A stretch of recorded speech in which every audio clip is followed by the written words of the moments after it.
Okay, so I'm just going to be doing some different microphone tests today. I have a few different mics set up, and yeah, I just figured I'd let you guys come along for the ride. These are some tests that I've been wanting to do for a while now. One of the tests is when I have a large diaphragm on either side of the bass drum. And so the idea is to capture maybe a little bit more low end by recording it from the back and the front. I know that sounds kind of weird, but it's going to be cool. I mean, it came out cool in my initial test, and I'm like, ooh, that's kind of a cool idea. I should come back to this. So, coming back to it today, we're going to be checking out the Soyuz 023, which is a FET, a large large diaphragm condenser, and it should sound amazing. I have high hopes. But we're also checking out the FET 17 by Soyuz. So I happen to have the entire line from Soyuz in the studio at the moment. I helped create some videos for Soyuz, and so I'm kind of lucky in that sense that I have everything that I could kind of see what it sounds like before it goes back. And yeah, so we're going to be doing the FET 17 on the overhead. Okay.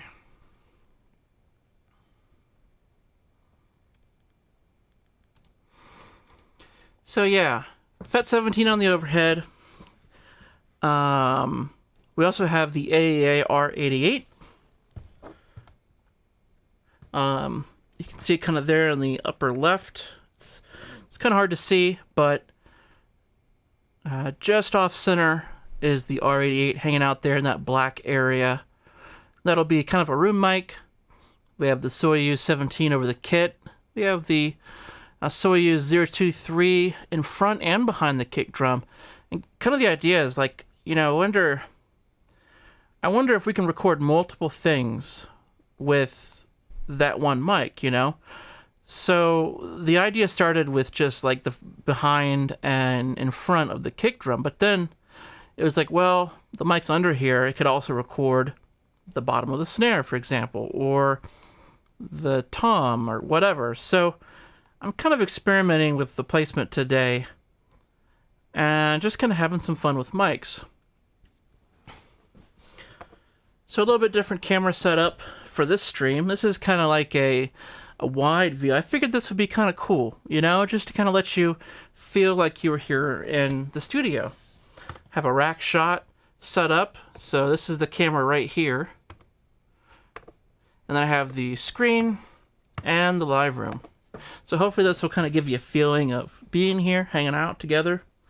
Doing audio experiments, because this is Creative Sound Lab. This is what it's all about.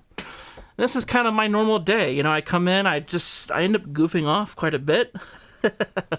So, yeah, this will be kind of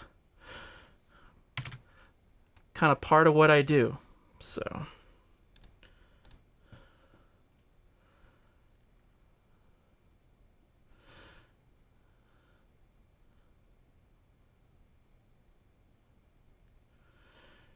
Yeah. Hey, your home recording studio, where are you located? You have a YouTube channel, right? The Aphex 204. That is... Yes, I'm still using that. The optical big bottom, the Oral Exciter optical big bottom is a useful tool that really can't... I don't know, like nothing really else does what it does. So it's pretty cool. Definitely earns its keep. Put it that way.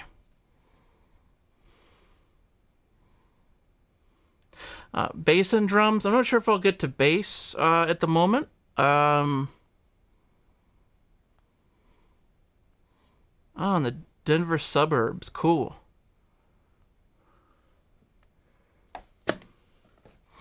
Okay, so I'm gonna set up a few mics, and get to it here.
Okay, so have a couple mics set up. Have a Soyuz 023 in the front and in the back, equidistant from the kick drum. So the idea is, hey, M-House Studios, how you doing, man? I got your 50-20 limiter right there. So yeah, M-House Studios is in the chat. That's this piece of gear right here with the red knobs. So, pretty sweet. Okay. So, yeah, we'll apply the 50-20 stereo fit limiter, probably to the, probably a drum bus, I guess. Just amazing on, just low-end stuff. It just really adds some thickening stuff to drums. Oh, nice. Yeah, I'm interested in hearing these mics, too. Yeah, so we have a Soyuz FET 17 on the overhead. Soyuz 23, otherwise known as the bomblet.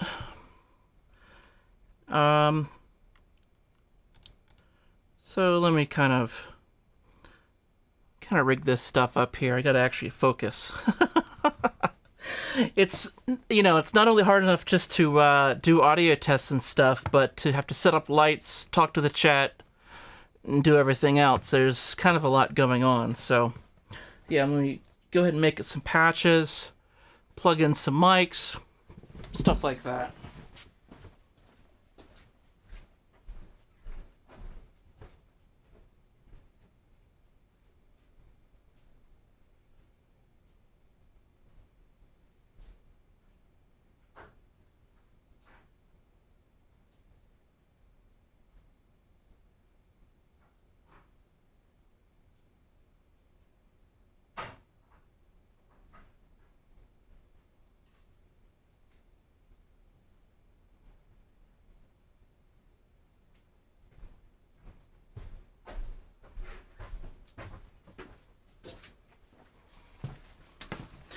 So, you know, I actually color-coded everything here at the studio, and it makes it so much easier, just mentally also, just to remember what the heck I plugged in out there.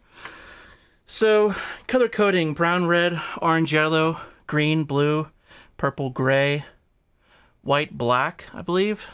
Because 9 and then 10, the 0 is black. So this here, you know, plug this in, and I can just look out and know what channels each of the mics are plugged into. So it's kind of my thinking behind kind of why I choose the colors that I do, just to kind of help me visually, just kind of visually take down some of the confusion.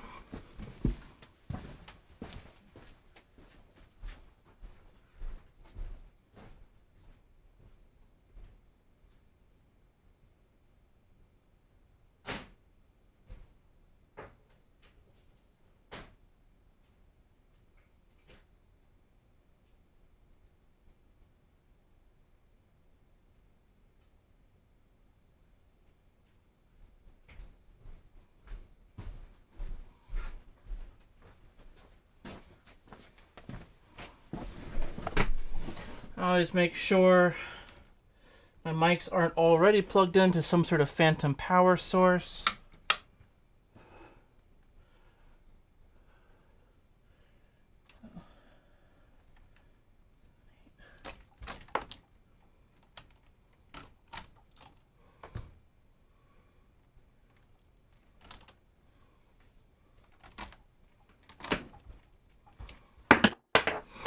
So I'm going into the WT72 for the Soyuz 23. WT72 is just amazing on low-end sources. It adds really nice, I don't know, it just adds some really nice low-end, and on a lot of sources, if it has top-end, it actually adds some kind of a top-end boost as well. Then the Soyuz 017 that I'm testing out. I'm going to do that through the Cappy Platinum.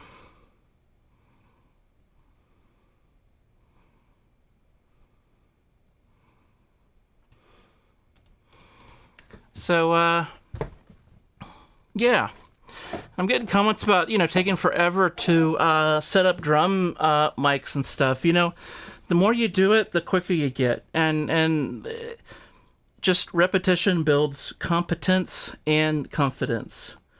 And when you have confidence in yourself, especially recording a group, a lot of times the drums are the probably second thing you record. If you're recording a scratch track, then you do the drums and bass and then guitars and everything else and vocal and shaker and tambourine, and you're done. So those drum tracks are pretty much at the beginning of the process, and you can gain the client's confidence right from the get-go. And that's been kind of my approach with clients, is to really do a strong drum track as early as possible in the session, so that everybody can just relax and just know that, hey, like, it's going to sound good. Let's just focus on performing and getting the best song that we can.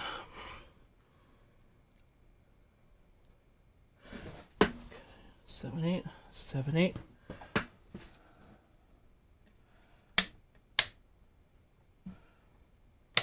So the 023 phantom power, I'm flipping the polarity on the back, leaving it right side up on the front, and I'm going to line mode, which is really just a negative 35 in dB. So it's just a 35 dB pad. You could still use it with mics, is what I'm saying. And then I kind of give it a little more gain. 35.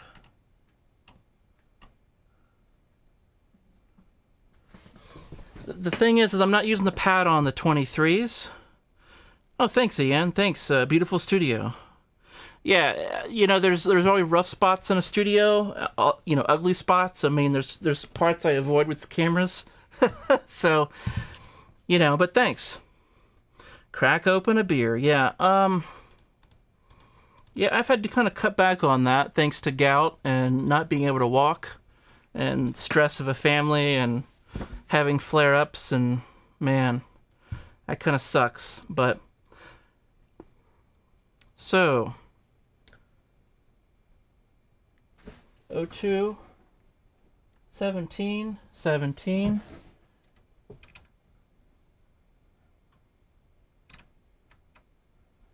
17 is on, 23s are on, 23 is going to go.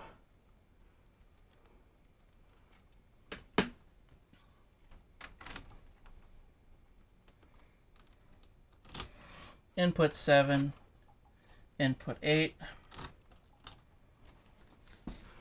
So 1, 7, and 8.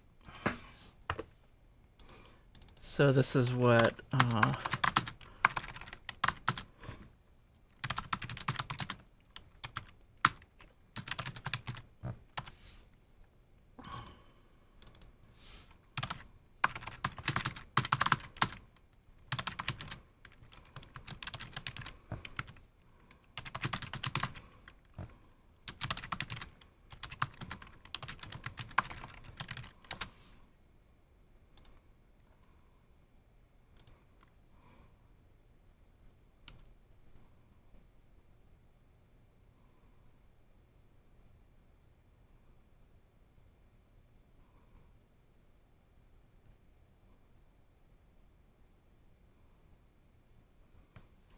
okay, let me just look at this question here.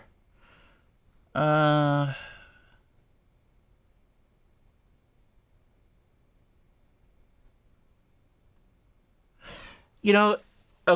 do you prefer basically pushing the volume and using the pad, or not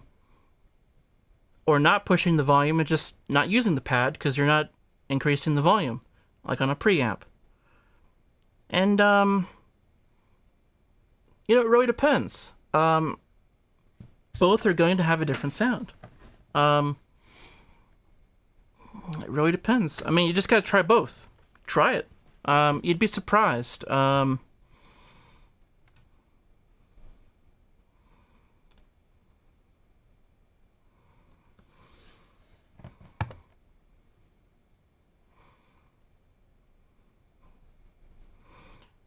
Okay.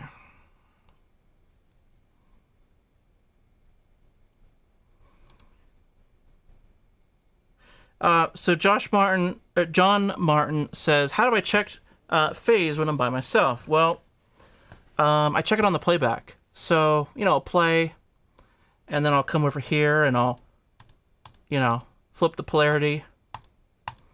And depending on what I have, then I'll be like, oh, okay, I'll go over and, flip the phase button on the preamp, And then when it comes in, it'll be all right side up.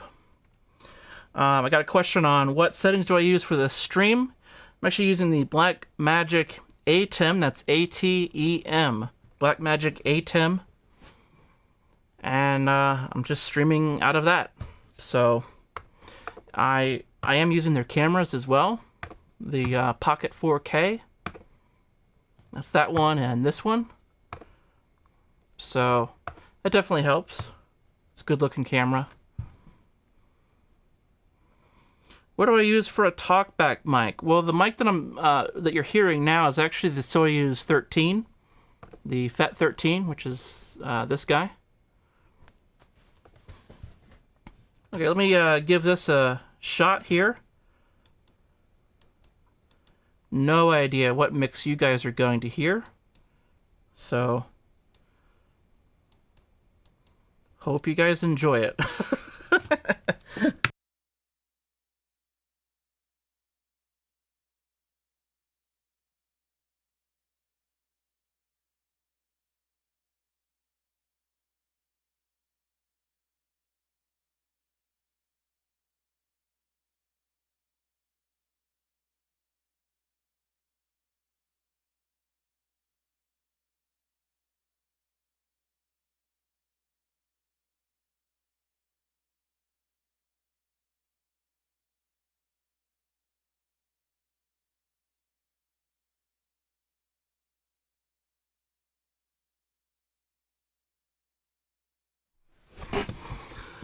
Never mind.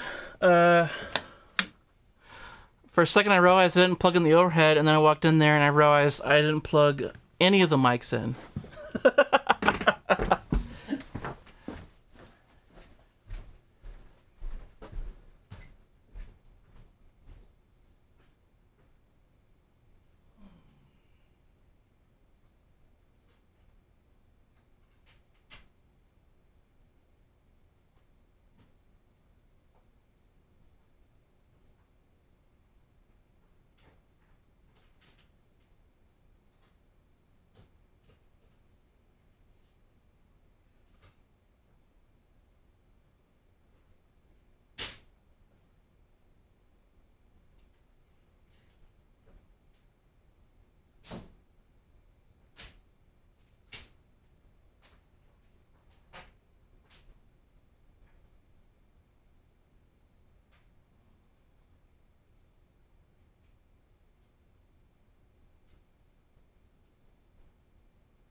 Yeah.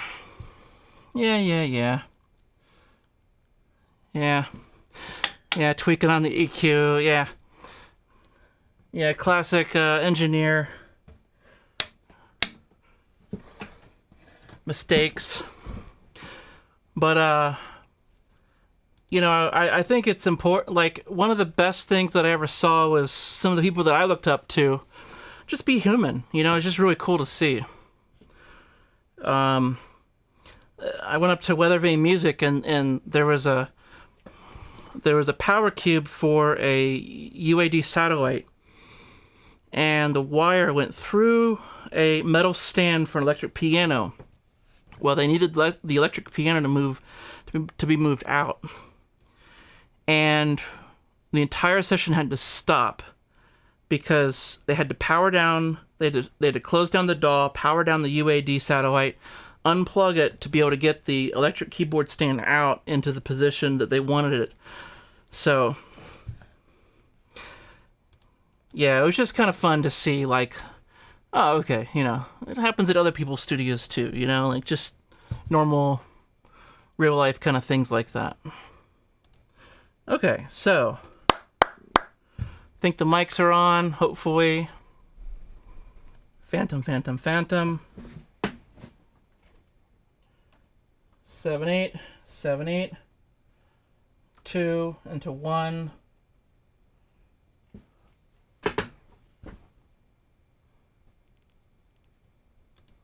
Okay, well that works.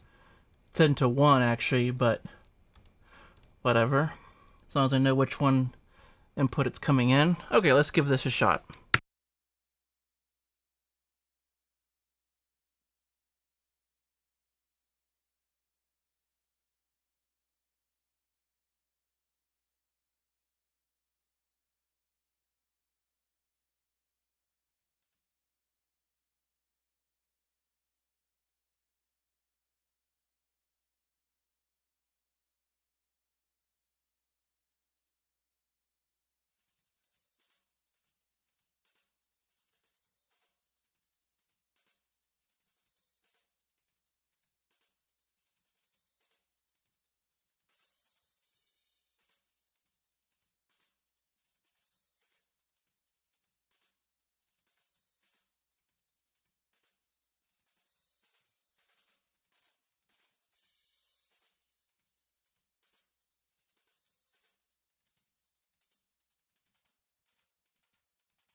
Okay.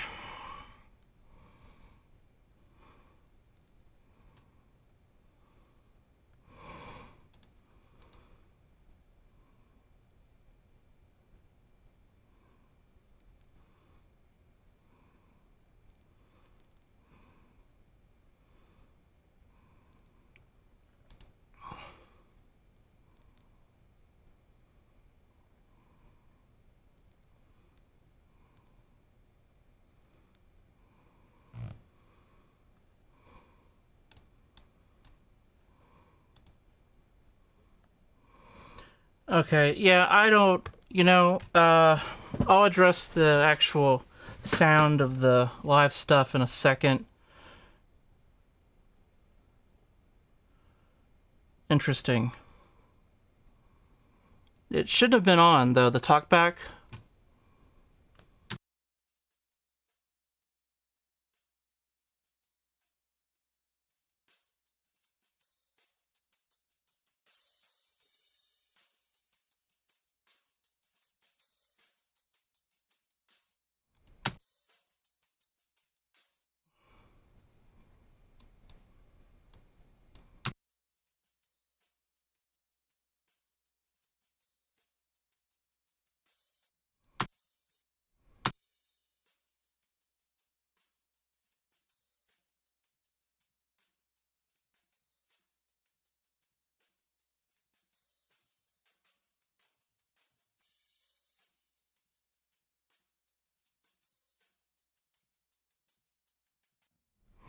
Okay, so I mean, right away I can tell what the pre was doing. It sounds, you can't hear it on playback either.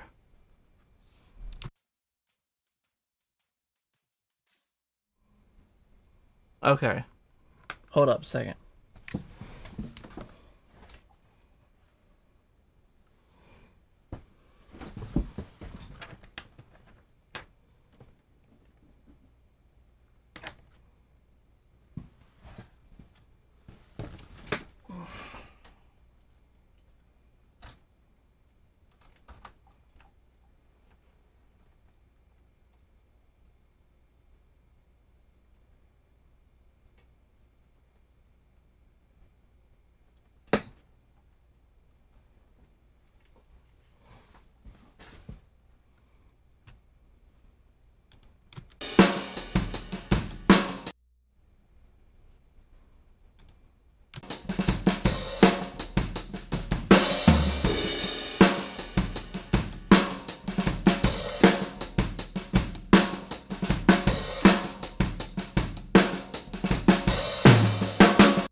I don't know.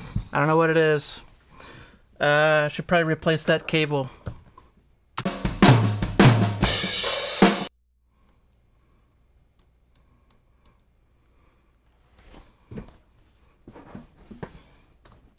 Okay.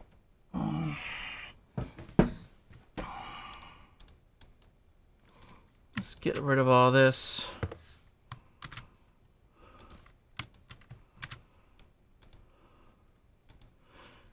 So we have, yeah, we need a little more juice on those, on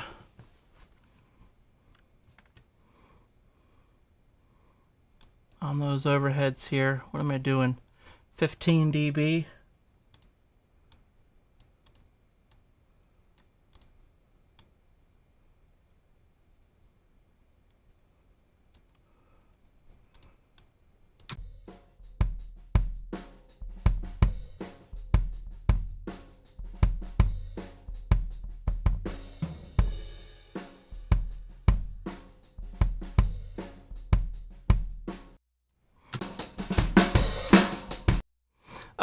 Well, so my mic turns off every time I hit the space bar. So you really shouldn't hear my control room ambience.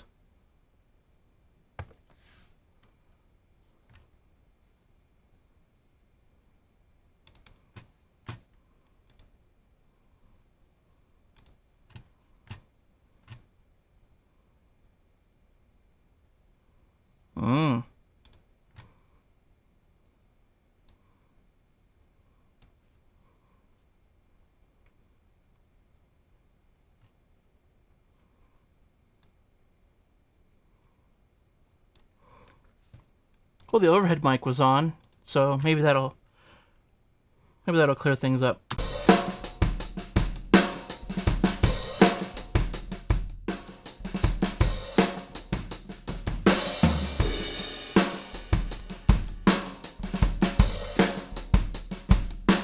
Man, that sounds good. Really nice. Okay, so, you know, right there, like, it sounds better with these being flipped, but this is right side up, as long as the cable is correct and all the cabling is right. So what I'm going to do is I'll reach over and flip the overhead. So now when it comes in, it'll sound like this. Otherwise that kick suffers.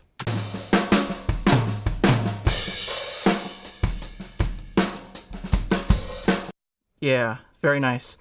Plus, these two are already connected, or they're out basically. So, assuming that that's correct, how I have these, I haven't checked them yet, but so it's basically I'm changing, you know, one thing instead of you know, multiple things. Yeah. Is that the kick mic out front? Yes, that is. And it's all how it adds together with that overhead, right?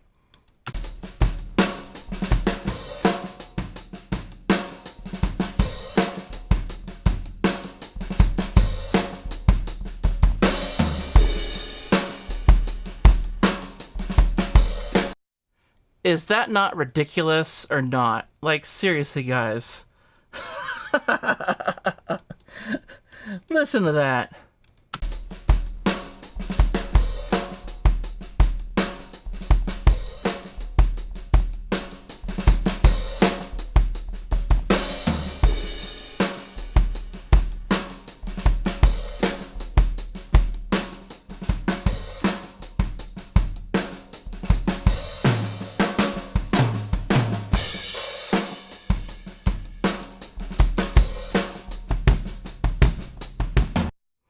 So we could check the phase relationships as well on the back if we wanted to, and then with the two mics together even.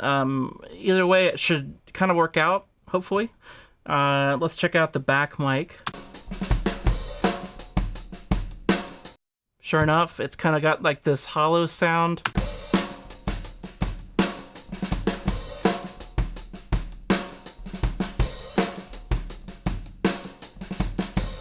Hear it right there. It's almost like you're putting a palm on the drum and then hitting it with a stick. It doesn't have the resonance anymore. It just has like kind of a punchiness. And yes, did I flip the phase on the kick? Yep. Yeah, you like the smack on the front mic. Yeah, it's really nice. I mean, it's kind of like an old school sound too. It's like that kind of not like a overly attacky, mic in, inside mic kind of sound, but it's like that kind of hits you in the chest kind of thing.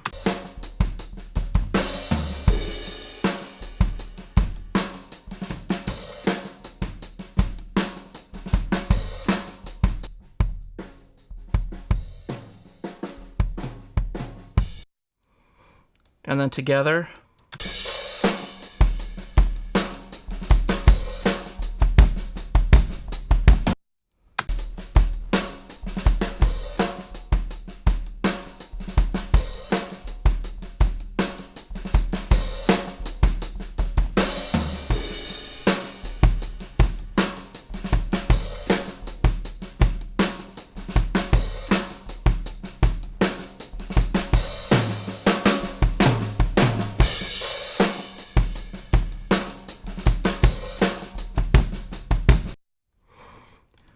Yeah, I think this overhead doesn't quite sound placed optimally, so I'm gonna probably mess with that a little bit, but this was just kind of a test to see if the pairing of these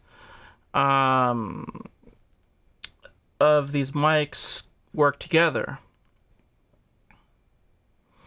What's on the kick? It is the Soyuz 023 bomblet, which are these. So I have one in front, one behind. And we got a killer sound going on for the kick. No EQ. This is just flat. No compression, no EQ.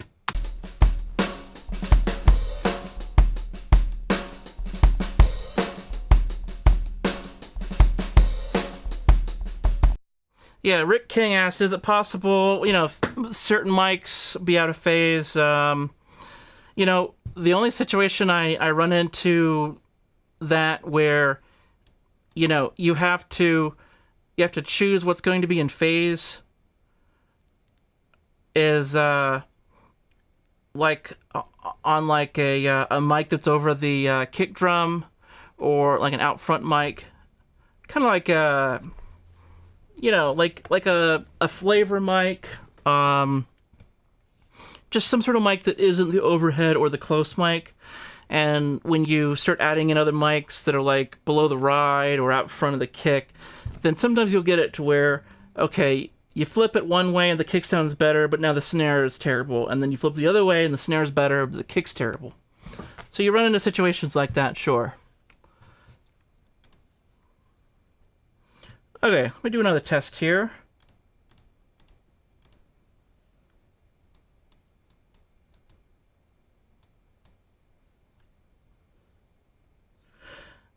Which drum head am I using? It is the, it's probably a 15-year-old Power Stroke 3 on the batter side, and a equally as old Remo Shiny White Ambassador on the front. It's a 24-inch kick.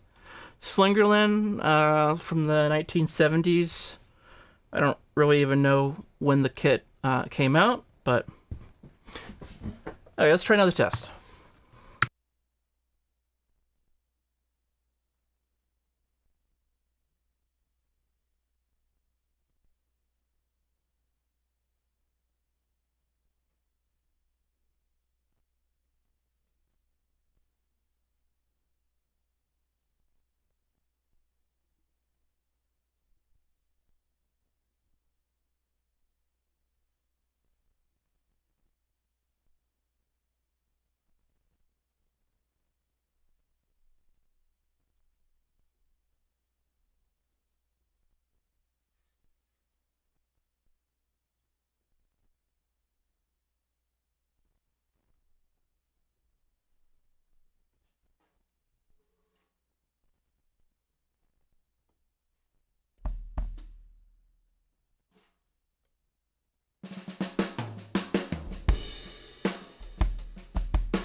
Okay.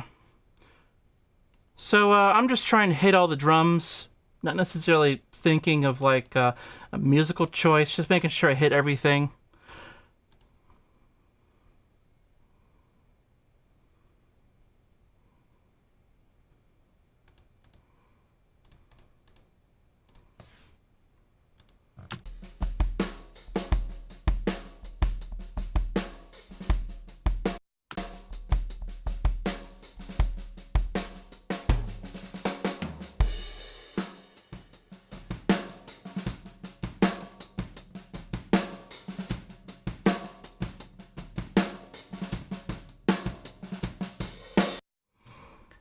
Yeah, you know, guys, I don't know exactly. So I'm just going to give you a kind of a light mix directly from the interface here. So I don't know, just kind of guessing at it, but that'll at least give you sound.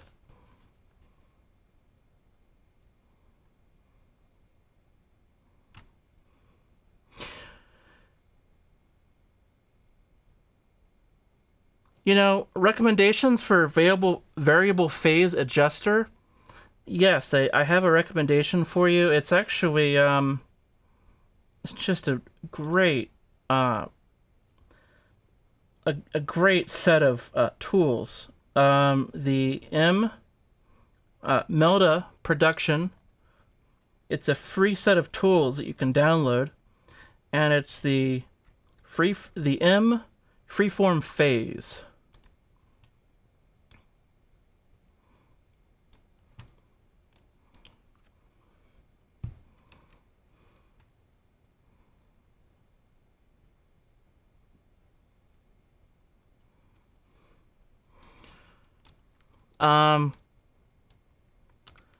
Yeah, yeah. So you know the Soyuz, 1,200 each.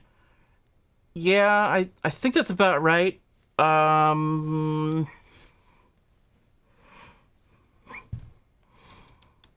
I thought there were like 11, but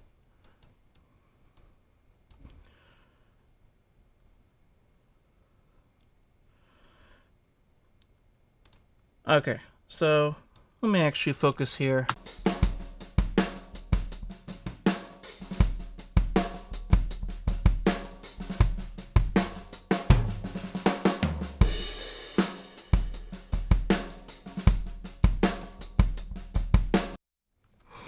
Well, yeah, you guys should be able to hear the playback of the mix, but it's the software monitoring that for whatever reason you guys aren't hearing correctly.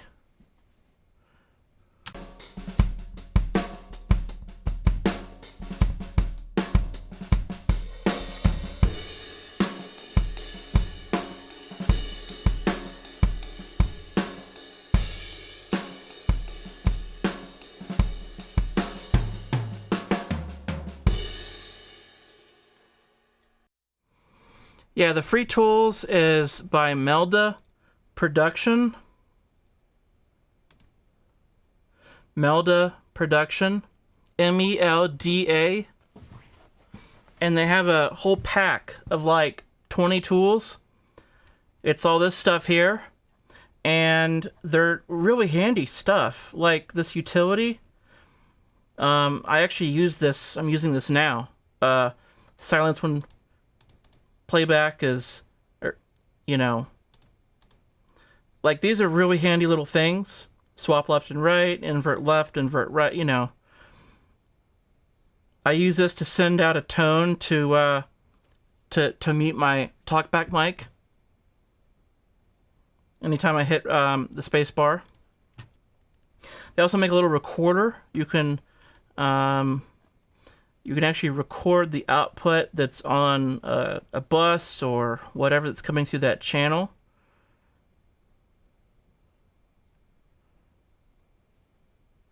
This M recorder, you actually could just record whatever is on your bus. So you can make a backup recording, or if you record tutorials on mixing, you know, this is a good way to record it if you don't have a Zoom.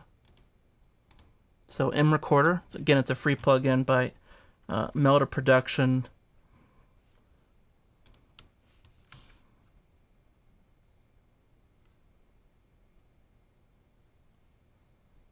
Oh.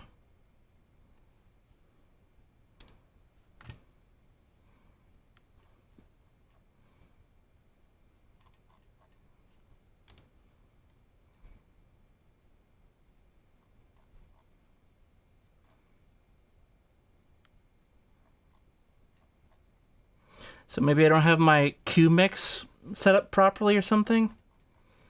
I don't know. I don't really use the software monitoring as a thing. I pretty much ignore it. I always just go for the software monitoring and, you know, just listen. So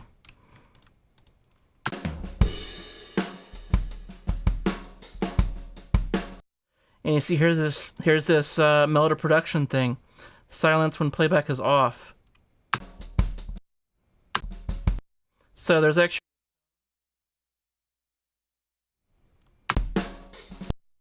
a tone going through here, and when the tone goes, it cuts off my mic. Check, check, check, check, check, check, check. See? So this actually just flips on and off. It's basically an on-off switch every time I hit the spacebar. So yeah, these are really handy tools. You know, stuff that's like, yeah, I wish somebody made this, and they made it.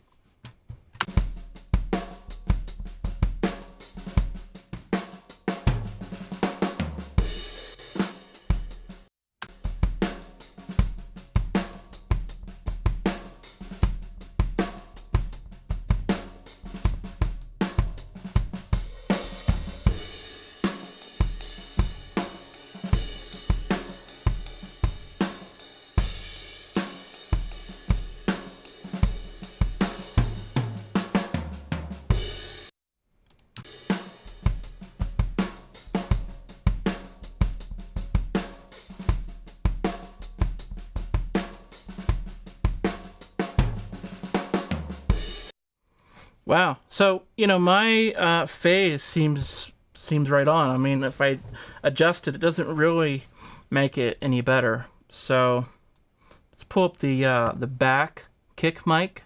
That's the one right next to the drum pedal.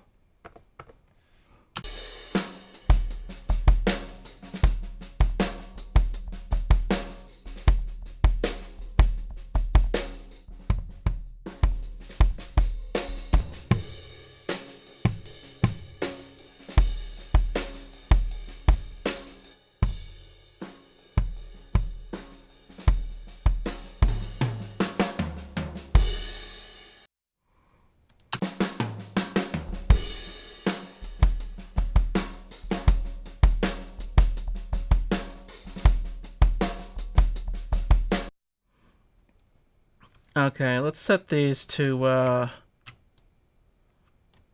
drums.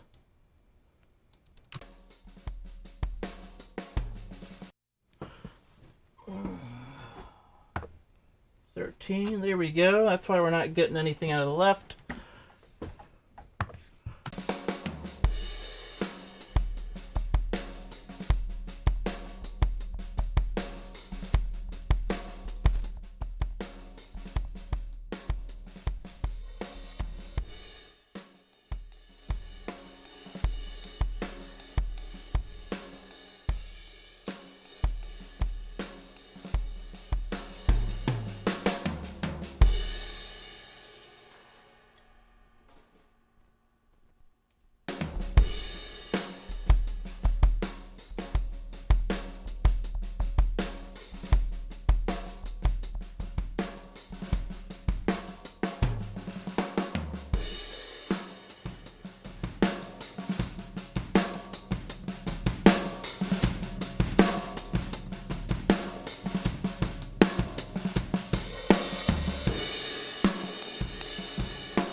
trying to think if I'm doing anything that would be coming in either channel 1 or channel 7.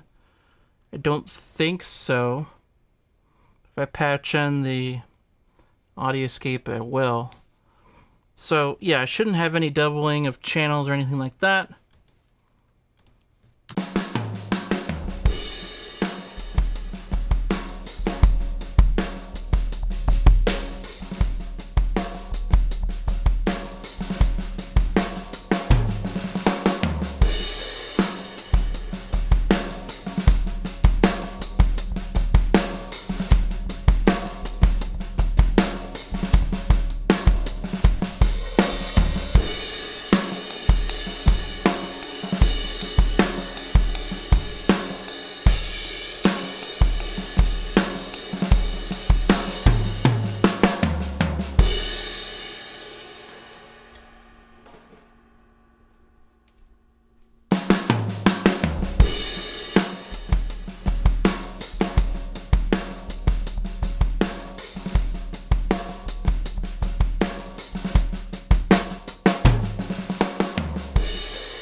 I guess I kind of have to decide if I want to use the DAW wet and dry or the hardware wet and dry. I think I'll just go all the way wet and use the hardware.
This is a low pass filter, or high pass filter. So it's getting all the low end. Then it's 100, 250.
So one of my favorite things to do is, blend that in just a little bit and then tell no one.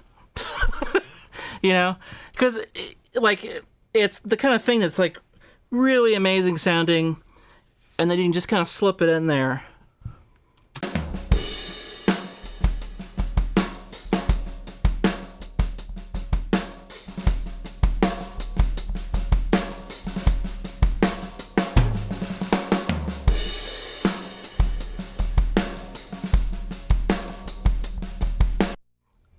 that sounds amazing. It really does. Like, it really sounds great.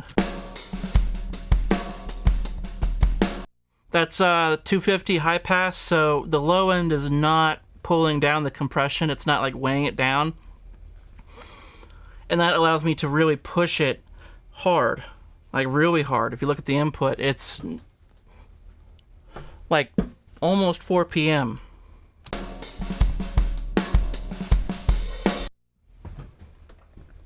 All the way wet.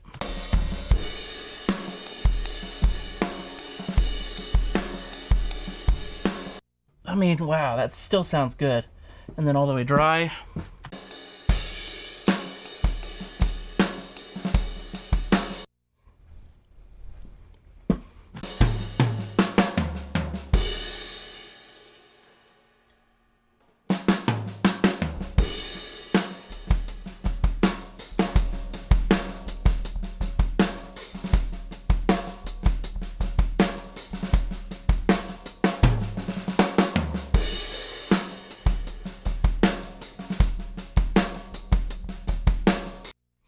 Cool, John is going to take care of some crap. Hope it goes well.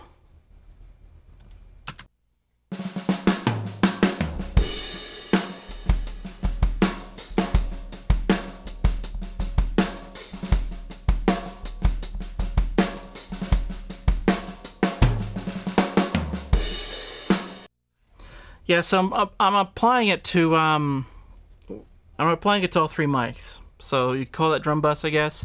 You know, actually don't even have the room mics turned on. I should probably plug those in. That would be cool.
Okay, so yes, it is the bus, the drum bus so far with the in-house studios.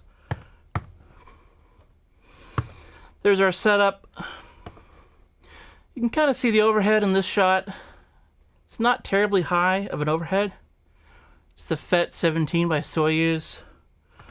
And then keeping it in the family, Soyuz 023s on either side of the kick. Going into the in-house studios with the red knobs. And yeah, I just set up the AEA R88.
Gonna take a guess.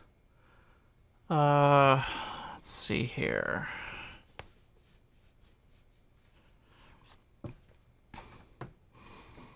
This is the R88A, so it's got a little more gain. Yeah, whatever.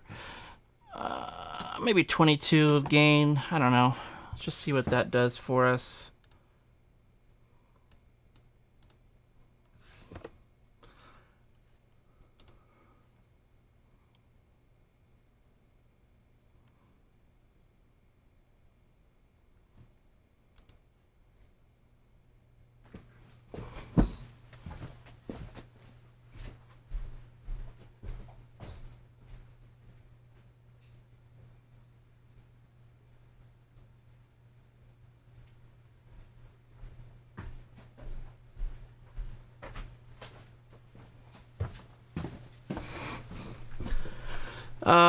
So I tried to place the room mic in a place that you can see it.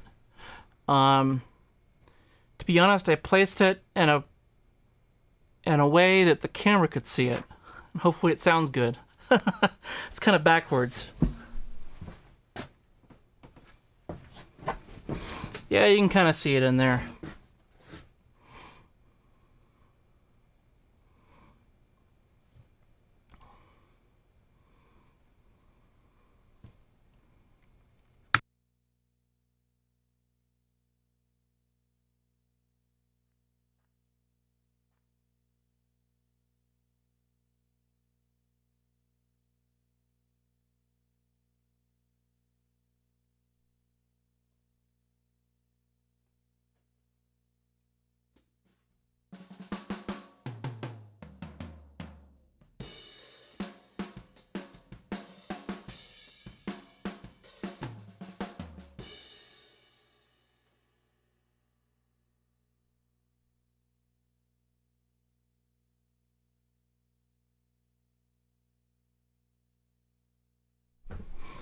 Okay. I just wanted to check the gain settings in the room, really.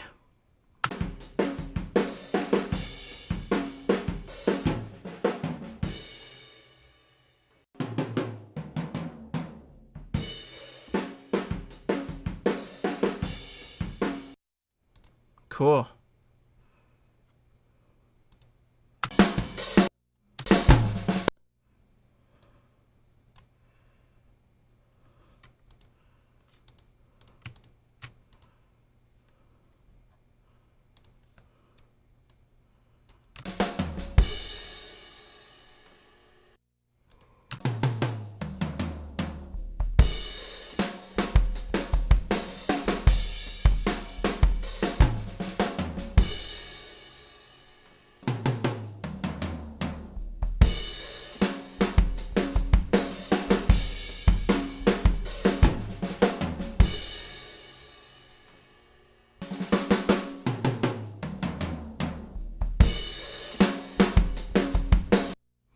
I don't know if you guys heard that. When I first pulled it up, it was actually out of phase. I find my room mics, my room mics actually really contribute to the phase relationships.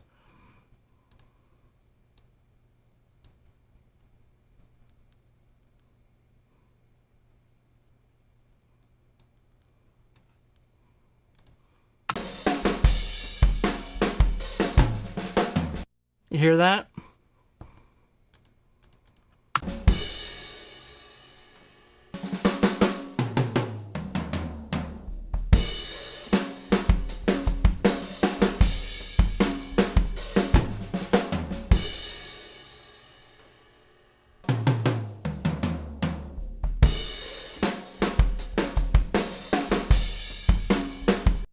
Yeah. It's not bad. It's not the most amazing room sound. It's a little splatty.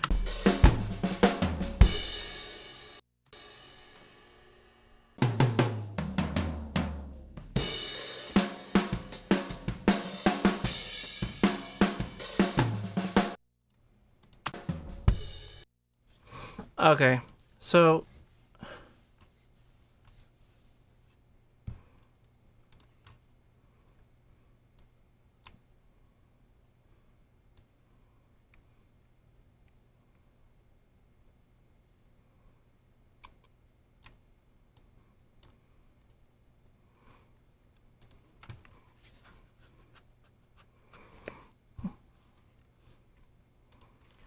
So let me try a few experiments with the mic position here.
Yeah, I'm just, I've never been impressed by the behind the kick microphones like that. Hey, Sound Shop Studio from Detroit. How you doing?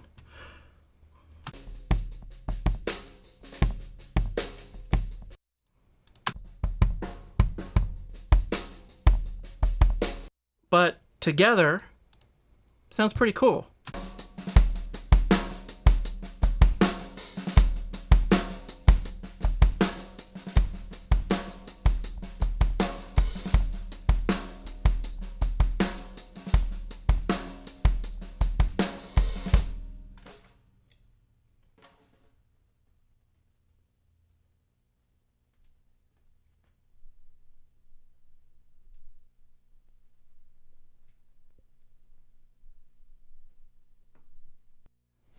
Lost my camera there.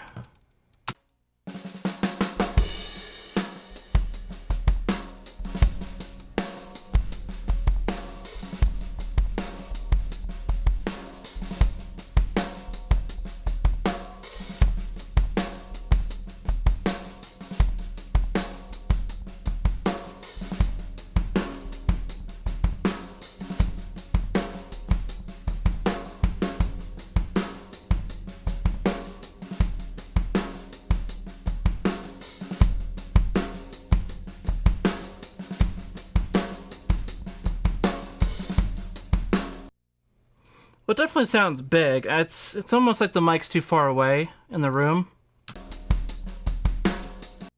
But here's where I wanted to kind of experiment. So I did 2 takes.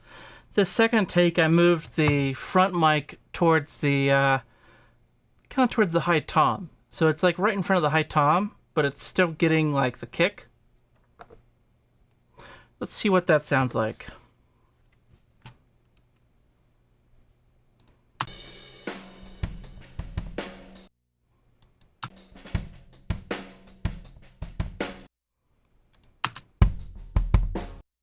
Wow, so big difference.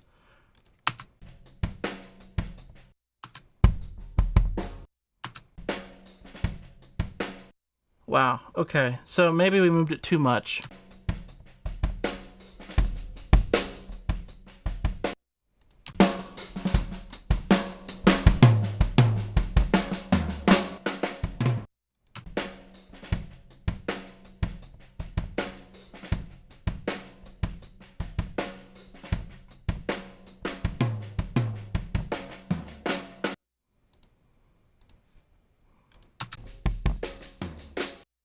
Interesting.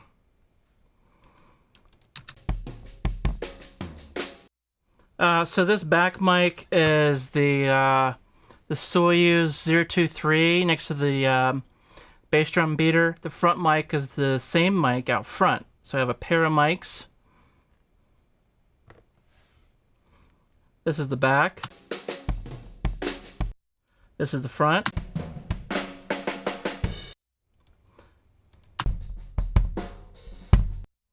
But really, I like this one a lot better. This really worked a lot better than the second experiment.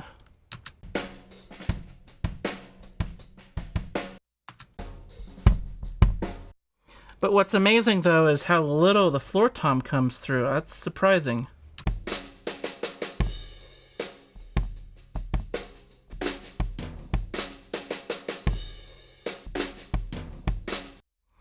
I thought I was going to get some floor tom in that behind mic there, but I think it's, you know why that is? It's not picking it up because the same reason why a humbucker can buck the hum, the same reason why the polarity flip can flip out noise in a vocal mic. You have 2 heads on a drum, the top head, the bottom head, and it's right between the 2 heads there. So you're literally in kind of a cancellation zone with that back mic. Oh, nice. You bought an R88 because of me. Sweet.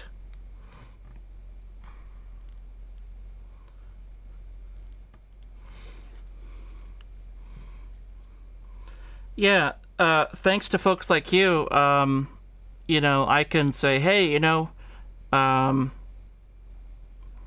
I want to use your mic, and you know, I was able to get a slightly reduced rate on the RD8 that I have now. So it's really cool to hear like feedback of you know, you guys buying stuff because it just helps with my rapport with, you know, doing different review videos and such. Okay, so this experiment number 2 was terrible. Number 1 is pretty cool. Wow.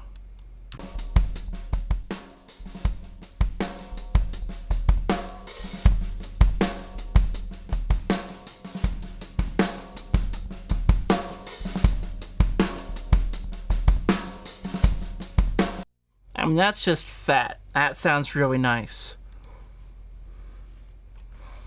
You know? It just sounds good, but the other position, it just sounds terrible. I mean, so I don't know. Let's try something else.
Interesting. Doesn't have the same amount of fullness in that high tom than it did over here.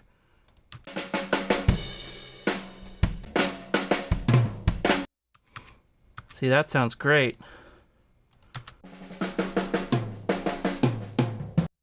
You know, it's kind of punchy in like an old school Zeppelin kind of way, but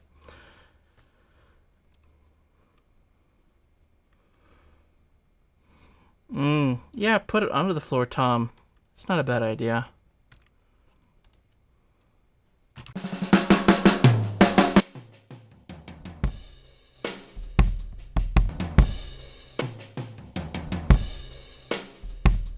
I'm amazed how little floor tom I'm getting.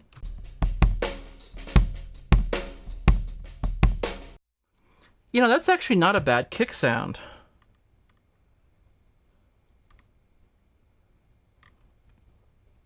Yeah, I mean, as far as, you know, room mics that you have, I mean, anything that's kind of muddy should be a good room mic. I mean, a lot of stuff will work. I've used 757s. They sound pretty good. I don't know. In my mind, like, there's a lot of stuff that can work pretty good for a room mic.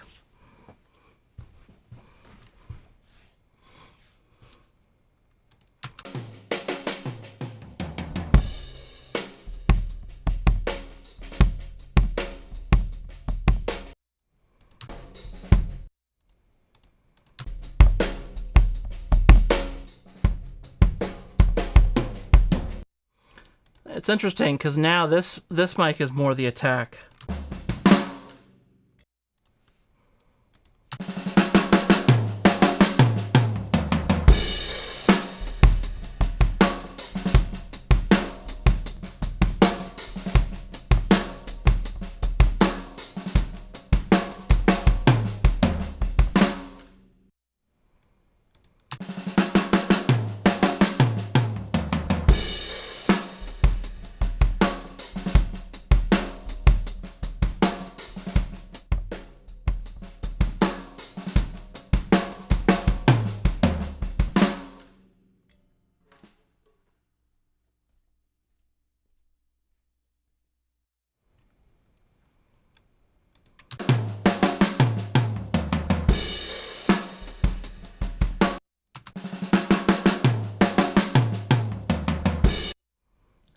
Crazy how little floor tom we're getting.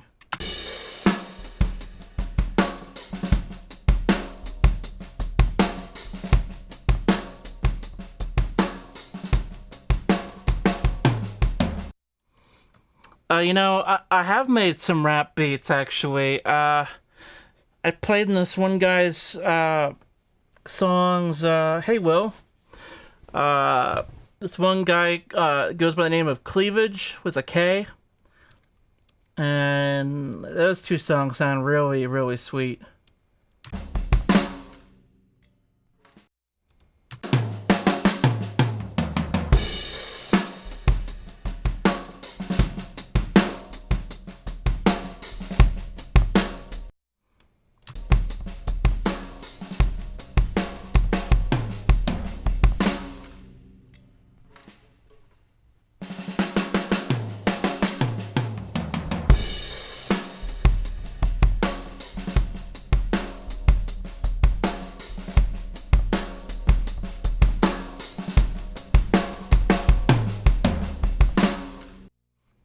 Okay, cool. So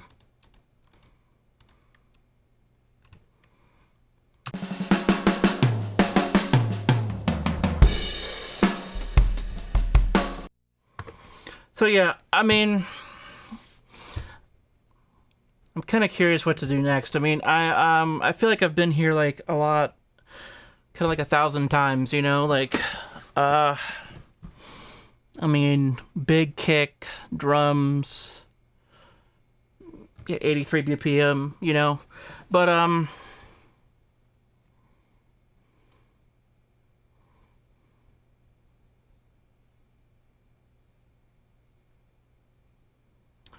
yeah, maybe I'll try that thing of under the floor tom, like Rick said. Here's the initial experiment.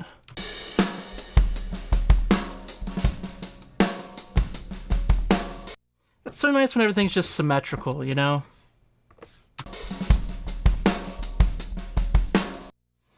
You know, as far as, well, that's the still from earlier before I started the live stream. But, you know, I had the front kick mic in kind of the center of the head, and then the back mic was close to the beater, almost getting hit by the pedal. Everything's just kind of nice and symmetrical. Here, the mic out front is more towards the floor, sorry, more towards the high tom. The mic in the back is more towards the floor tom. So it's like, you know, kind of at an angle. But this is take one here, where the front mic was centered on the outside of the kick.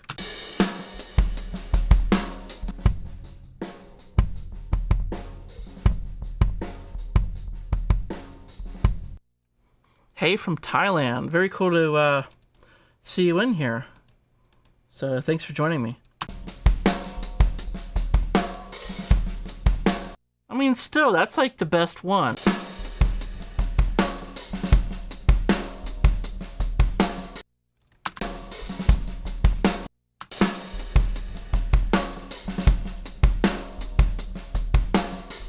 I don't know, that's close.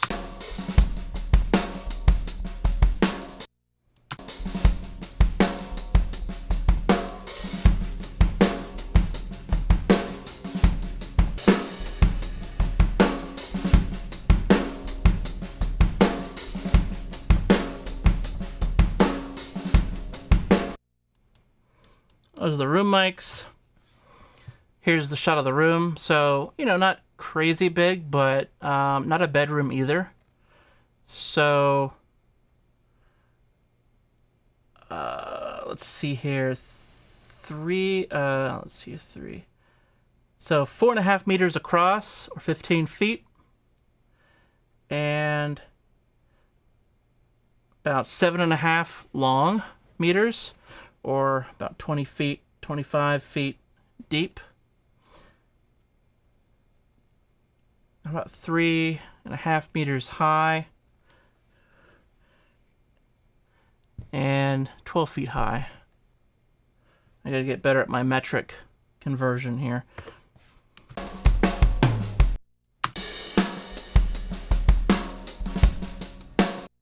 Man, that just sounds fat, you know? It just works.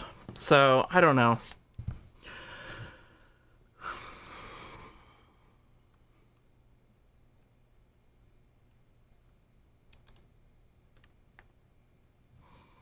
Okay, let's check out that under the floor tom idea.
Yeah, you know, I've been really impressed by Soyuz as a whole. I'm not sure which mic Sylvia Massey uses for vocals, but it's probably one of the 17s. Yeah, and there's the floor tom. Like, we're finally hearing it. You're right. So, yeah, check this out. Soloed. You can barely see it, but there's the mic next to the beater of the drum pedal. It's under the floor tom.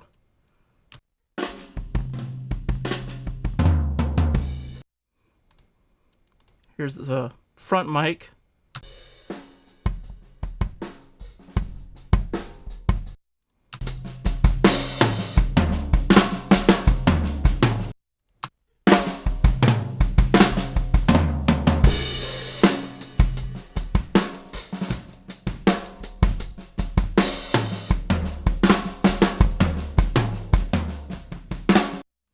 See, I wonder if I'm still in phase here.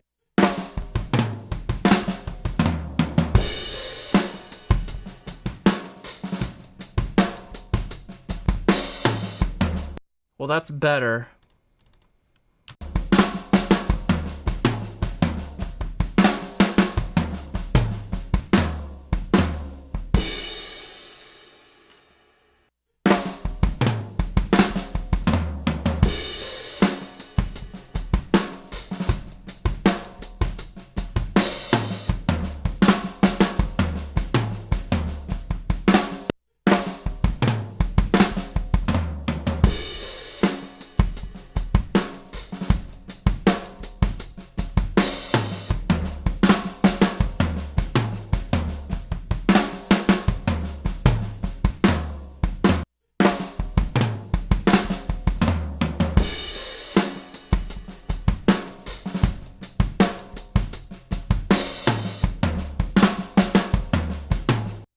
Okay, so I'm using that freeform phase plugin that we talked about earlier.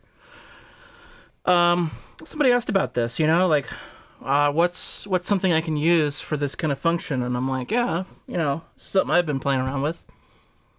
But I found kind of a setting for the overhead that I think works for the kick and the snare. And it makes it sound like the kick is full, the snare is full. It kind of works with both. So we'll just kind of leave it at this.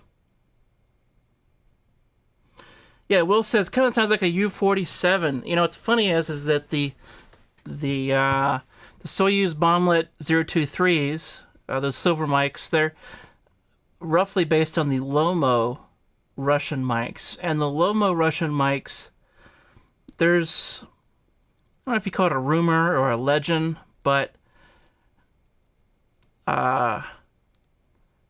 something about maybe a C-12 capsule or something making its way over to Russia, or like the old excess capsules making its way over to Russia to be in Lomo mics or something. So I don't know, but there's some connection between really classic mics and Lomo mics, and then of course down to these mics. So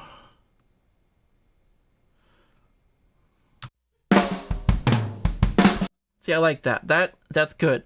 If it's good, you should immediately say, yes, I like that.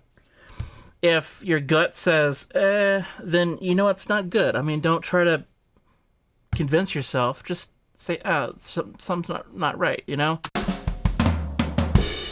Punchy, like I immediately... I mean, it sounds good. It's punchy, but it's got some good low end.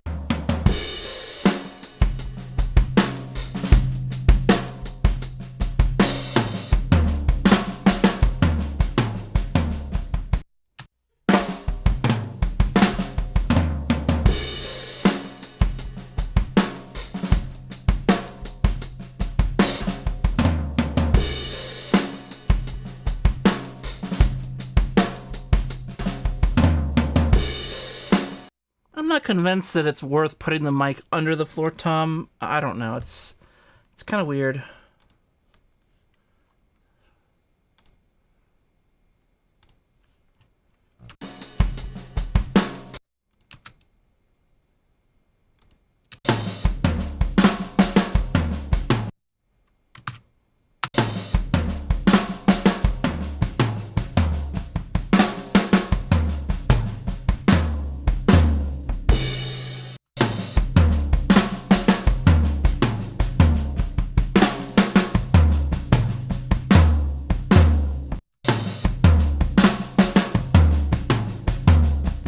Wow.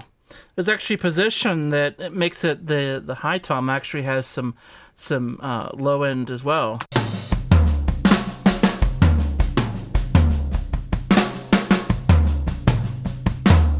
Right there.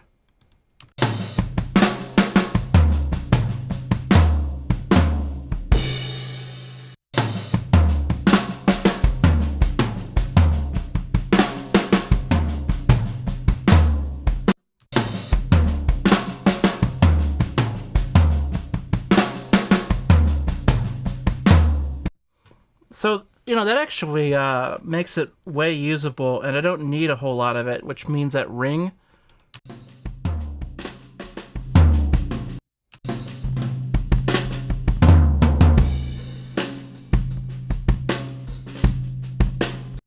That ring right there. It means that I can pull this mic down because there's a lot of thickness now that I have that working. And I don't need a ton of that, right? So that ring is going to kind of go down as well.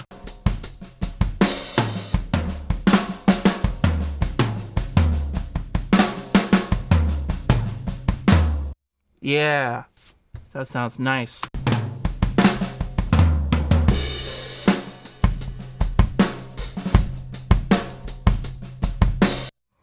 That kick sounds a little weak though. It sounds like it's fighting. So once again, see if we can make it better.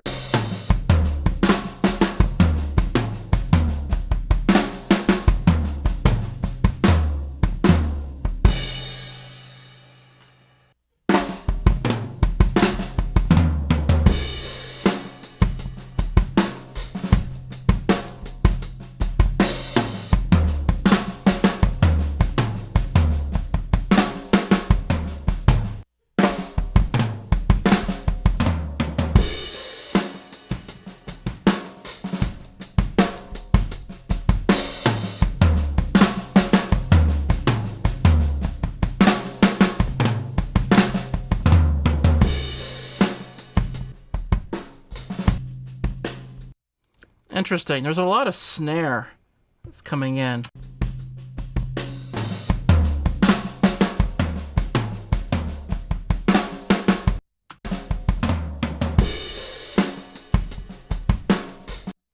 I'm surprised how well that snare is coming into the overhead here.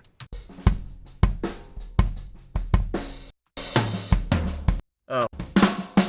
It'd help if I show you guys the right track.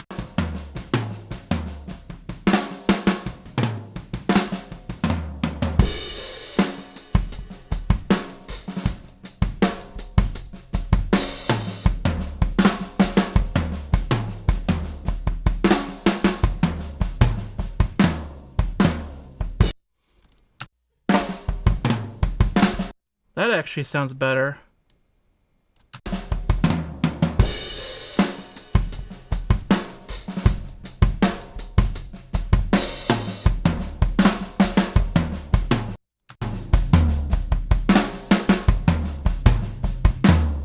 Okay, that sounds pretty cool actually.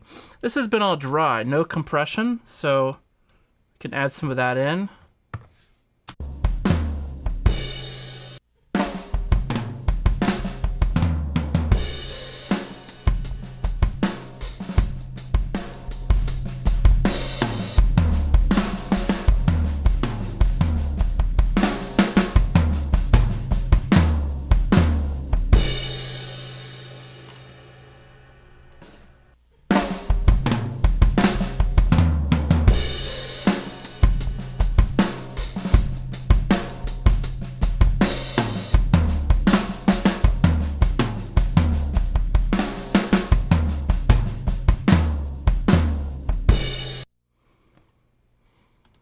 Yeah, that sounds really nice.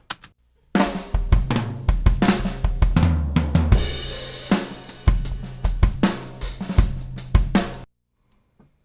see here.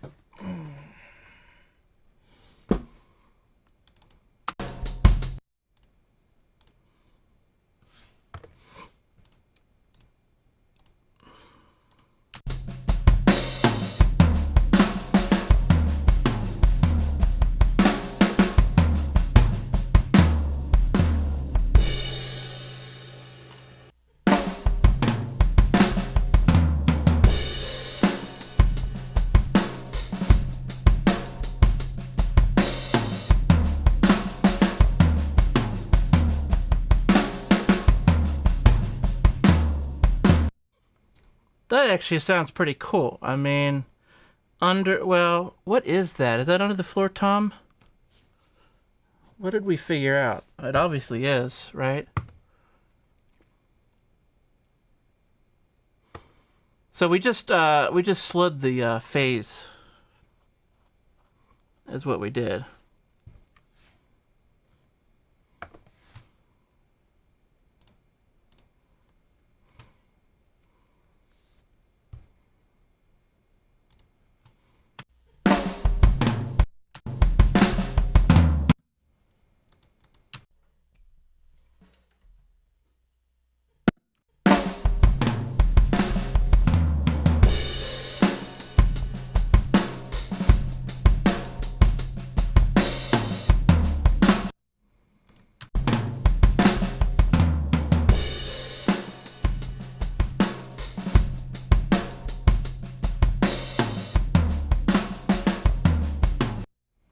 Yeah, very nice. I'd like to kind of add some beef to the snare a little bit.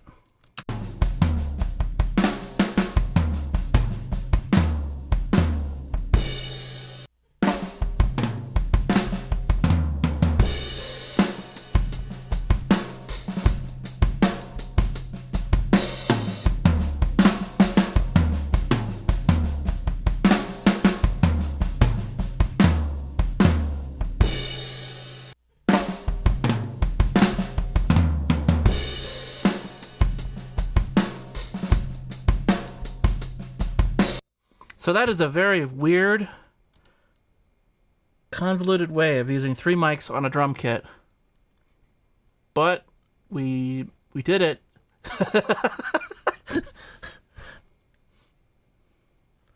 Okay, let's see about these room mics. I moved the room up a little bit.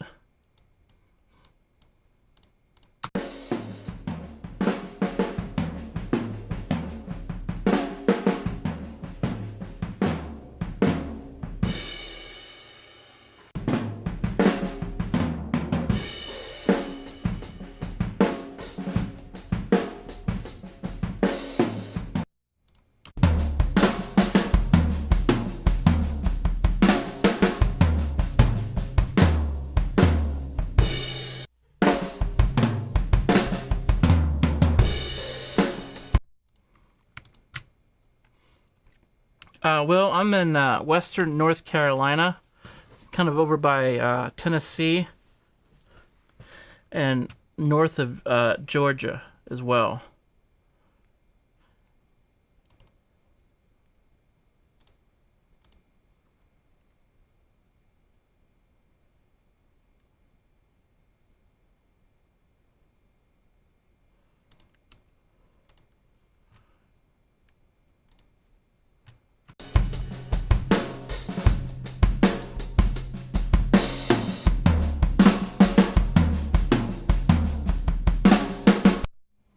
Boom, we got our snare back.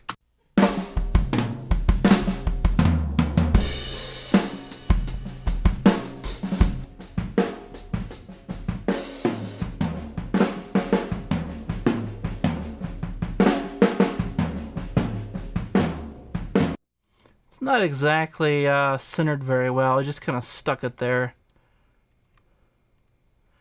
Hey, Rafael from Argentina. Good to hear from you, dude.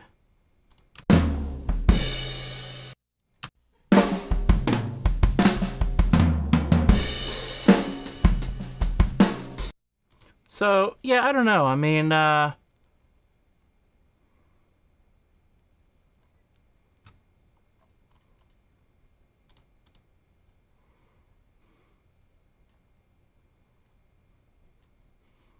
don't know, what would I use on a drum room?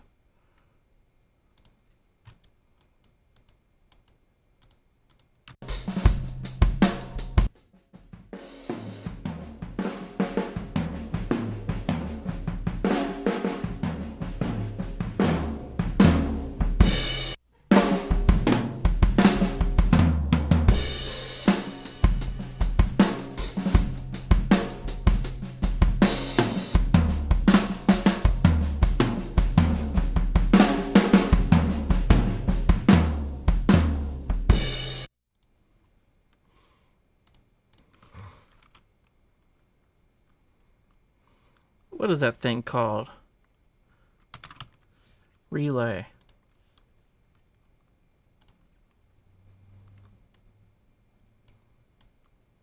$20 milliseconds maybe?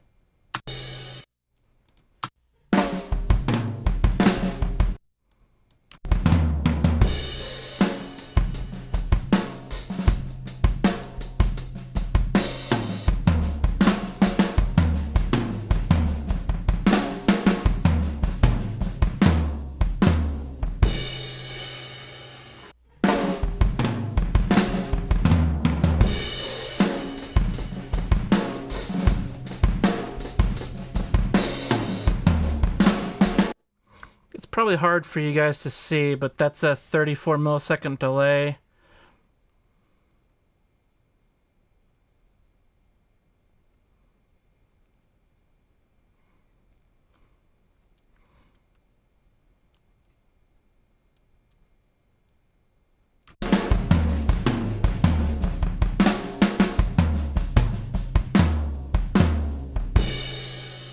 That's not bad sounding.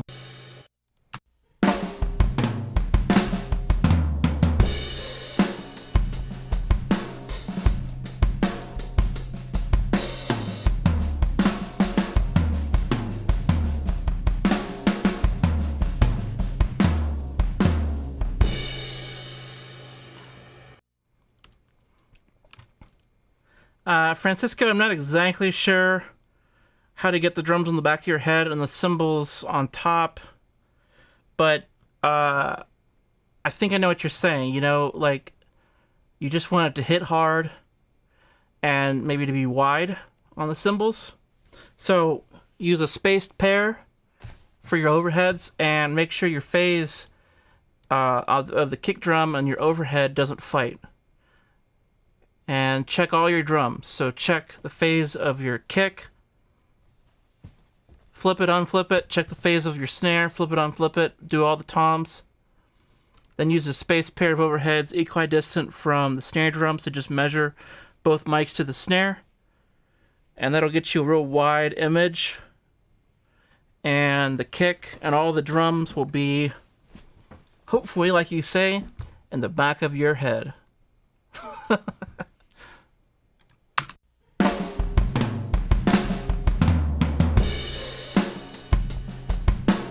You know, that mic was not that far from the kit, you know?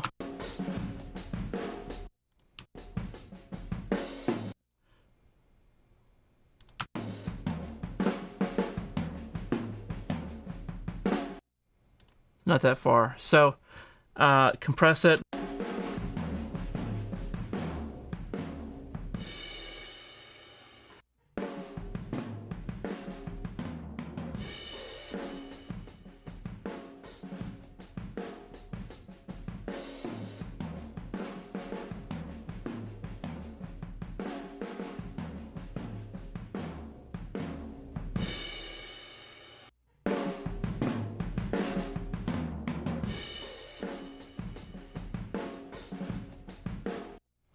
Yeah, Raphael, you're in a small room and you're having a hard time getting a good drum sound.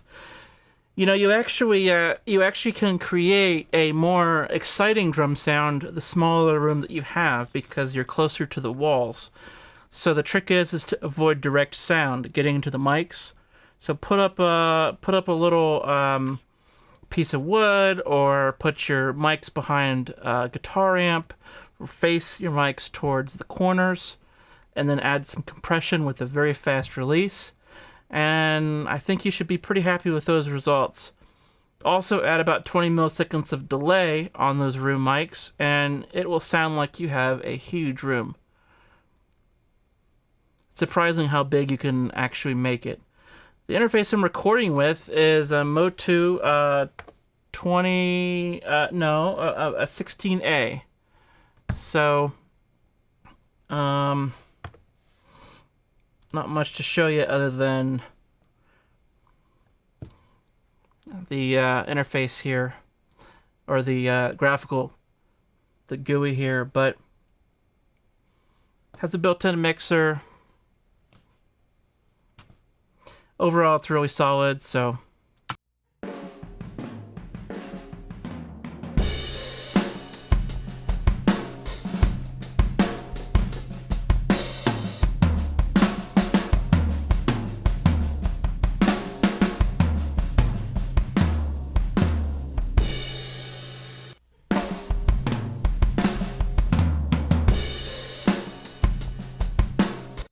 Cool. Okay. So I think that kind of wraps up that experiment. I think that's pretty cool. So the other thing I wanted to try is let's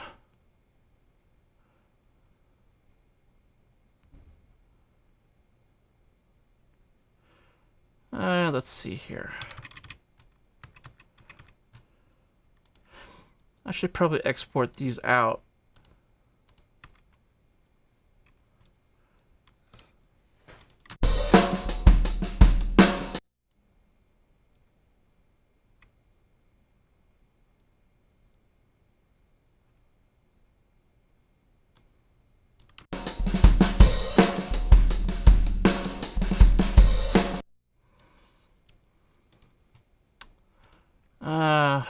I don't even know what to do here.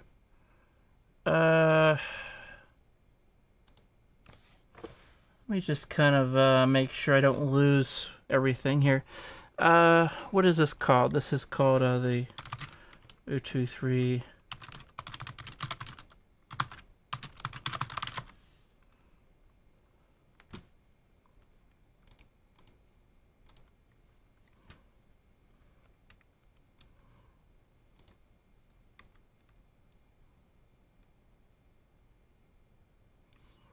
Oh, yeah.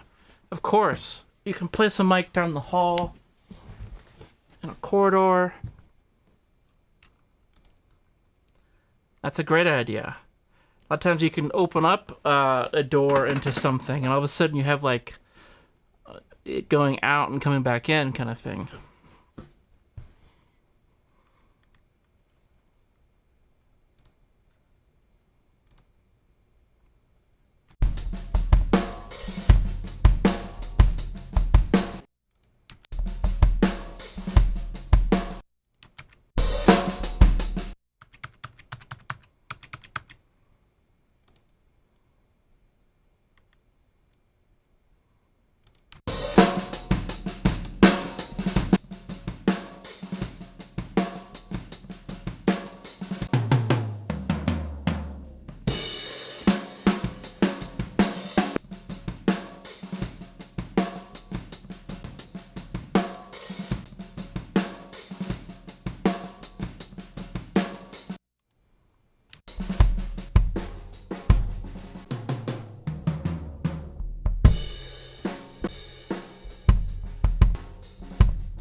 Okay, these were the two main experiments.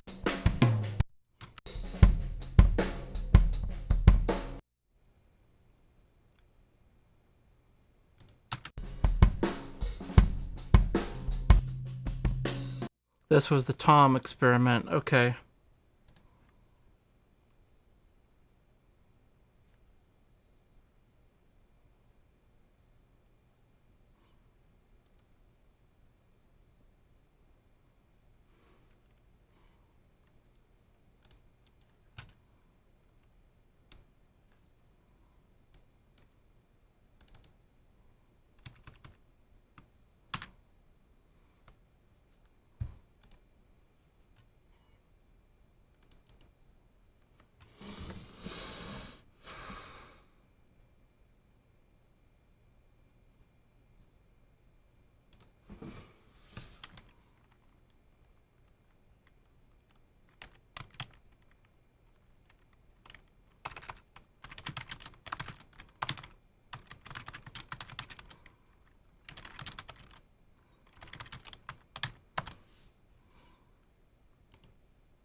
Yeah.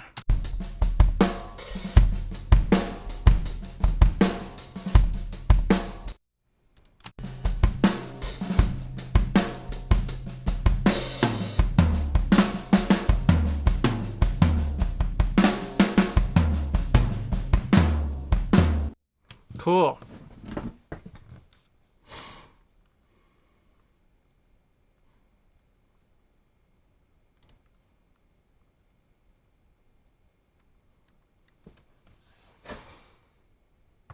Okay, so I think that's about all that I want to do for the live stream. Is there anything else you guys want to ask or comments, questions, anything like that? I'll give you guys a second to think of anything.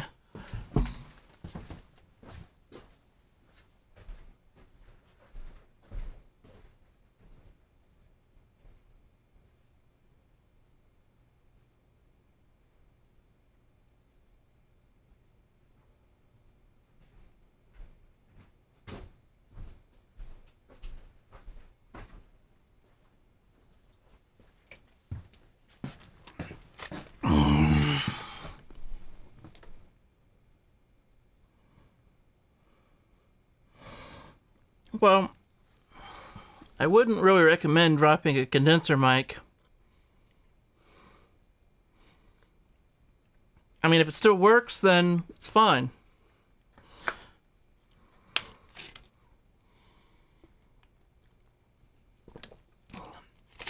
For snare gating, I actually really like I like expanders a lot. So it's like a reverse compressor, and it just sounds very gentle. Like, it doesn't sound like you're really gating it.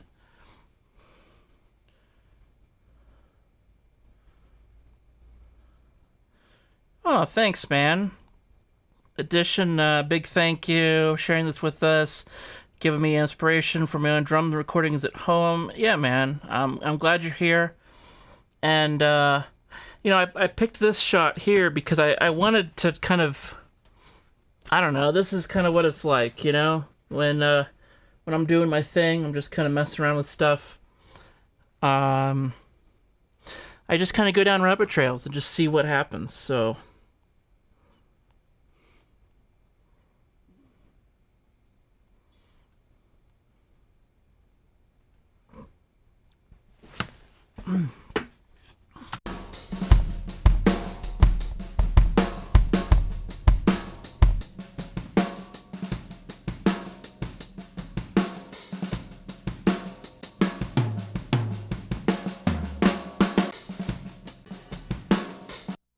The OC818, I thought it sounded, on some sources it sounded too dark, and some sources it sounded too bright. It was odd. So, you know, I'm not sure that I really liked it that much. I mean, I don't know, like, I had a vocalist, like, just keep getting further and further away because I thought there was proximity effect going on. But it was just like a really dark sounding mic, and I didn't understand why it sounded that dark. And then I went to drums, and then it just like there wasn't enough low end there, and so I don't know. Like, it was a hard mic for me to really get a feel for.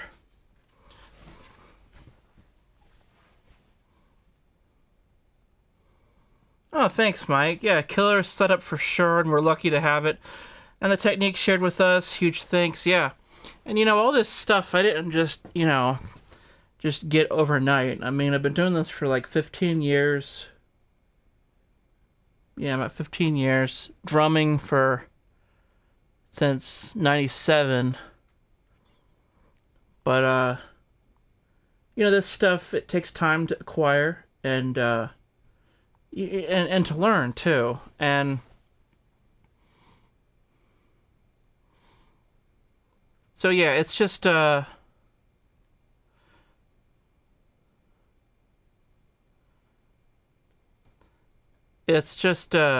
it takes time to acquire the gear, and the fact is you kind of You kind of need that time to really learn it. You know, I don't have too much opinion on the SE Electronics mics. Haven't really heard many of them.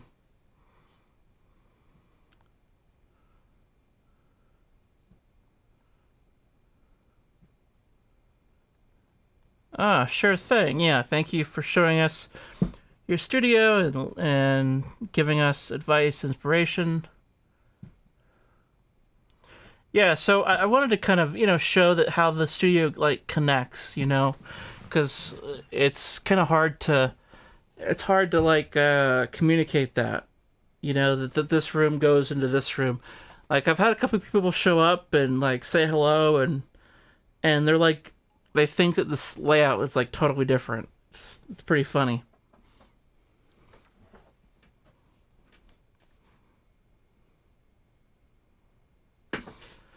Yeah.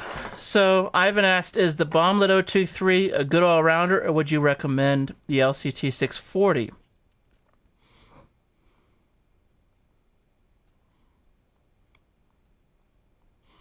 They're both actually really good. I guess it comes down to do you want extremely neutral of a sound? Then go with the Lewitt. If you want more of a flavor, then definitely go with the Soyuz. Soyuz is all about the flavor. So, the 023 bomblet, like it works really well on drum overheads. It's not too bright. It works great on low end sources. We heard it on kick today. It works great on guitar amp. I mean, this mic really can do it all. It's really pretty amazing. It's, for whatever reason, it's got just enough flavor that it sounds interesting, but it's not so neutral that it's boring. And somehow it can record all various sources. Usually, you think of mics that if it's like too flavored, then maybe it'll work. Like it's maybe like a hit or miss on different sources. But it's just enough flavor to where it doesn't limit what you can do with the mic. It's not too bright for like guitar amp. It's just dark enough for like drum overheads, but it's does just fine in the clarity for something like vocals. So, oh yeah, Lewitt name dropped me on Facebook. Cool. Yeah. But the 640 I think sounds great. I mean, we checked that out a few streams ago, and it just was very smooth, kind of a almost like a fast sound, like a small diaphragm. It just had a very kind of quick, clean sound to it. I like the sound of it, and it was a kind of like high end that you didn't really have to boost if you didn't want to, but it wasn't harsh coming out of the gate. So I thought it was just the right amount of high end in the 640s. I think that the 640, you really can't go wrong with either. You really can't. I think one advantage is probably price for the Lewitt. And the fact that it just has adjustments on it, buttons, things you can hit, built-in pad, polar patterns, things like that. The Soyuz didn't have that. So it's a very different mentality between the two mics. You have lights and buttons on the Lewitt. You have basically a metal pipe on the Soyuz. And you have iron and this transformer, and it's like, here's your mic. It's more like a motorcycle, right? One is like a Tesla, and the other is like a Harley motorcycle, right? They're just totally different animals, but they're very cool in their own way.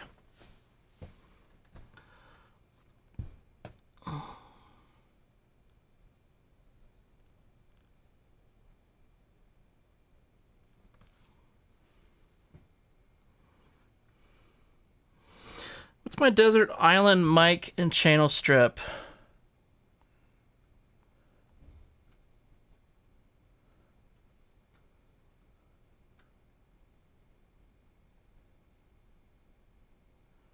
I don't know.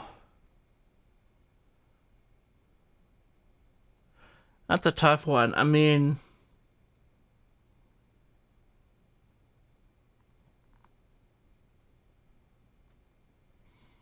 you know, I actually put up this M201 next to my U47 clone, and I was shocked at how close of a kind of vibe they both had to each other. I mean, it was to the point where this was useless because it was like too much of the same thing. So, like, the M201s really have impressed me. They're fast, but they're a dynamic mic. Pretty crazy. If you're gonna do a dynamic mic for a Desert Island mic, then you gotta have the Soyuz launcher. I mean, the thing it just sounds, it adds a little bit of high end, and it almost sounds like the sound is more tighter and more authoritative. SM7B sounds amazing through that, so it's kind of a combo if you're asking, but obviously the real nice mics, can always sound great. The ribbons can always sound great, so it really depends on your style of what you're trying to do. DIY gear. I built a lot of Cappy preamps. Those sound pretty good. I mean, there is a noticeable difference between something like the AEAs to the Cappies. Mixerman was here. He had his Pacificas, and it just was kind of a letdown to go to the Pacificas to the Cappies, like the 312s on overhead. It was just like, oh man, it just had an effect on the sound of the ribbon mic. So I don't know what it is. I think maybe the research that companies do to really make sure that the preamps sound good, I think really matters. I mean,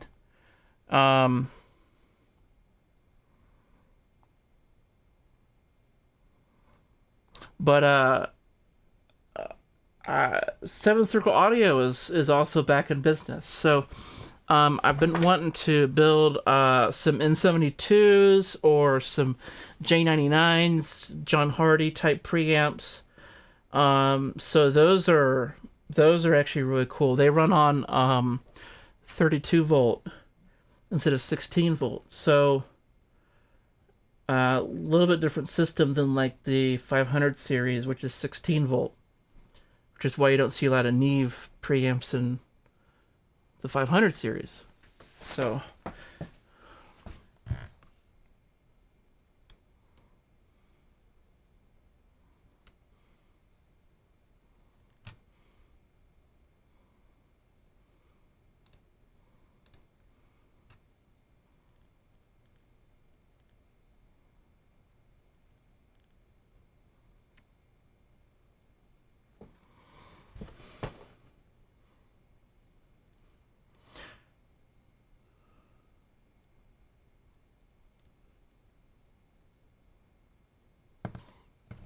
okay, so I don't know if you guys have any more questions, but I'm kind of out of ideas.